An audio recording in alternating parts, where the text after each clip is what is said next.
I am going to make a gingerbread recipe. I just created this recipe 2 days ago and I'm very, very happy with it. Of course, the basis is Prime Protein by Equip Foods. This is my favorite protein powder. It's made from pure beef isolate, grass-fed beef isolate protein powder. And it only has a couple of ingredients. David is joined by us with Tyler and of course Moose. Alright, so this recipe is like a traditional gingerbread but no flour. The basis is Prime Protein. I'm going to mix all of my dry ingredients first. Generally, this just works really well. The sweeteners I'm using are allulose. I'm using the brown sugar swerve for this gingerbread recipe. There are just some things that brown sugar work really well with, and gingerbread is one of those things. I'm using cinnamon, pumpkin pie spice. Turns out pumpkin pie spice is gingerbread, cookie, all the seasonings in one, except you just add more ginger. So that's how you get gingerbread. I'm going to use ground ginger and fresh ginger. And then a special ingredient that I have not used for 5 years is black pepper. Black pepper is very, very, very rich in oxalate. I'm just using a little bit because it really brings out the spice in this gingerbread recipe. Finally, another thing I will be using is the vanilla alcohol-free stevia. This is how I add vanilla flavor to my recipes. So I'm going to put all of this in the mixer.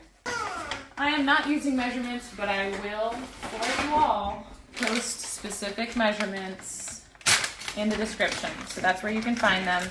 But I really just want to show you that working with Prime Protein, you really just want a certain consistency. You want it to be thick, but wet enough that it will mix all the way. And so I'm just adding these.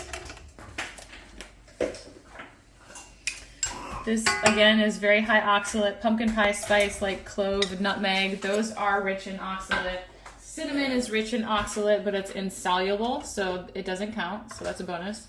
Using a lot of ground ginger, and then lots of fresh ginger.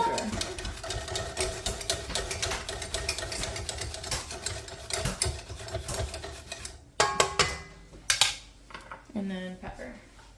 The amount of pepper that I use is seriously minimal.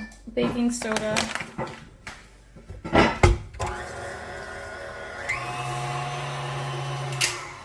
I'm also going to add a pinch of Redmond real salt because you just don't do anything without Redmond real salt. David's greasing the pan. What's you doing, David? That's a different pan. So now I'm going to add the eggs. I'm just adding however many eggs it takes to mix the dry powder into something that's wet. So I think that's only going to take 2 eggs. And that's all I'm going to use. And then I'm going to spread this mixture on the pan and bake it at 350 for about 12 minutes.